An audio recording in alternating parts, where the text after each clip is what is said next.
तो आज ही आप लोग अपना संकल्प ले लीजिए कि किसी के भी जीवन में कोई भी समस्या अगर होगी तो मैं अपनी औकात के अनुसार जितनी भी है, कम या ज्यादा मायने नहीं रखती है, भाव मायने रखते हैं। देने को करोड़पति की जेब से 2 रुपए नहीं निकलते, और गरीब आदमी जिसके पास 2 भी नहीं है वो आपको ये कह देगा कि आप परेशान मत हो, मैं कहीं ना कहीं से व्यवस्था करके लाके दूंगा। सब भाव का खेल है, और ये भाव ही आपको ईश्वर से जोड़ते हैं। तो इस भाव के साथ आप चलें। गरीब अमीर छोटा बड़ा ये मायने नहीं रखेगा। मायने अगर रखेगा तो आपके जीवन के आखिरी क्षणों में ये मायने रखेगा कि आपने कितने लोगों की जिंदगियों को बेहतर बनाने का काम किया। खुद की 2 वक्त की रोटी तो हर आदमी खा रहा है, खुद की 2 वक्त की रोटी तो जानवर को भी मिल जाती है। ये इंसान का रूप अगर आपको दिया गया है, ये इंसान का जीवन अगर आपको दिया गया है, तो ये और आत्माओं को संतुष्ट करने के लिए दिया गया है, ना सिर्फ अपनी आत्मा को और अपने आप को संतुष्ट करने के लिए दिया गया है। तो मैं समझता हूं कि आप लोग इस बात को अपने जीवन में अमल करेंगे और एक दूसरे का सहारा बनेंगे और एक दूसरे के दुख के पल में कंधे से कंधा मिलाकर खड़े रहेंगे। इसी के साथ जय श्री कृष्ण। मैं फिर से कहता हूँ, ज्यादा बड़ा ज्ञानी मैं नहीं हूँ। हम वो कलाकार नहीं है जो आपके सामने आकर नाच गाना करके आपको हंसा के आपका मनोरंजन करें। हम वो लोग हैं जो आपके आंसू पोंछने का काम कर रहे हैं। हम वो लोग हैं जो कमजोर को ताकत देने का काम कर रहे हैं। हम वो लोग हैं जो बेजुबान को आवाज देने का काम कर रहे हैं।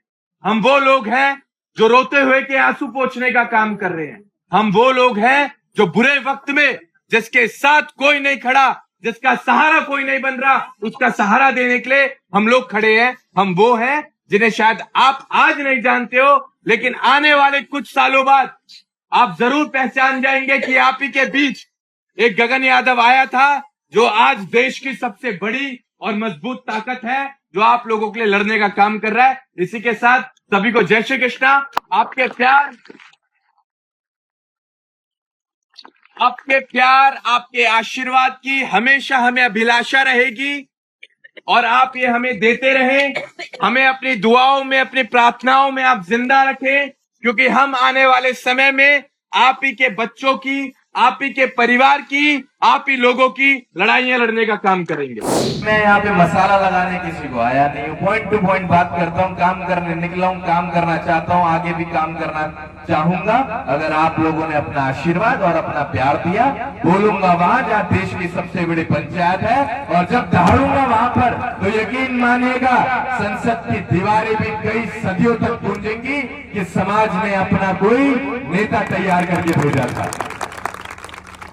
बोलेंगे तो वहां, यहां तो हम सिर्फ आपका आशीर्वाद, आपका प्यार लेने आए हैं। और यकीन मानिएगा साहब, आज जिस लड़के को आप सुन रहे हैं, ये लड़का आगे आने वाले समय में न सिर्फ प्रदेश की बल्कि देश की बहुत मजबूत ताकत है।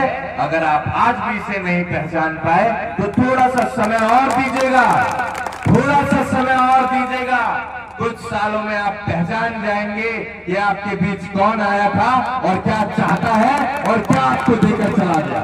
ये आपको आगे आने वाले समय में पता चलेगा। अभी क्या है, अभी तो हमारे पास कुछ है ही नहीं आपको देने के लिए। आजकल एक फैंसी जमाना चल रहा है।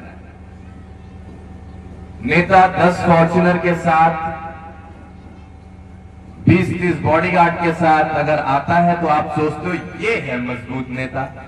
हम आपको बता देना चाहते हैं, हमारे पीछे ऐसे तमाम नेता घूम रहे हैं जिनके पीछे 20 तो बॉडीगार्ड है और 20 तो गाड़ी घूम रही है, लेकिन वो हमारे पीछे घूम रहे हैं।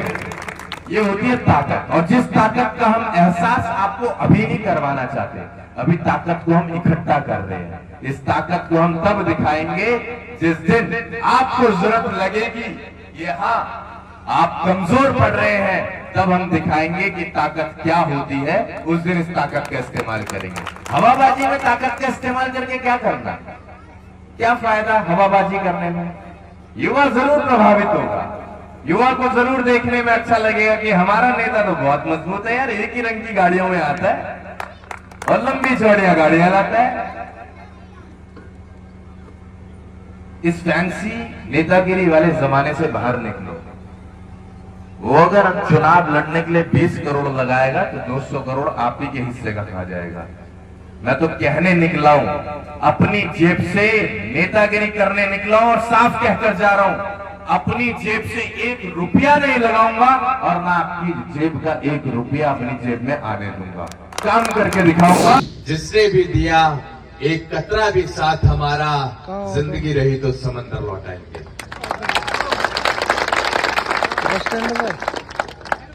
ये सच्चाई है कि आज कुछ नहीं दे सकते, और ये भी सच्चाई है कि आपको देना बहुत कुछ चाहते हैं। ठीक ठीक ठीक। ये भी सच्चाई है कि जब आपके जिले में आते हैं, हम रोज हमारे जिले बदलते हैं, प्रदेश बदल जाते हैं। ये भी सच्चाई है कि जब आपके जिले में हम कदम रखते हैं तो युवा साथियों के द्वारा लगाए जा रहे उन नारों के बाद हमारे दिमाग में एक ही चीज चल रही होती है कि आने वाले समय में जब हमारे पास ताकत होगी तो हम क्या ऐसी चीज इन्हें दे जाएं जो ये भी खुश हो जाए और इनके परिवार भी खुश हो जाए, इनके माता पिता भी खुश हो जाए। आज कुछ नहीं दे सकते हैं, मैं स्पष्ट तौर पे आपके बीच आकर कहना चाहता हूं। आज तो बल्कि मैं खुद आपसे मांगने आया हूं। आज तो मैं खुद अपना हाथ फैलाकर आपसे कहने आया हूं कि साथी हाथ बढ़ाना, एक अकेला थक जाएगा, मिलकर बोझ उठाना, साथी हाथ बढ़ाना। आज मुझे आपके साथ की जरूरत है। आज मैं आपके साथ को मांगने आया हूं, मैं आपके आशीर्वाद को मांगने आया हूं, मैं आपके प्यार को बटोरने आया हूं। तो आज तो मुझे आपकी जरूरत है।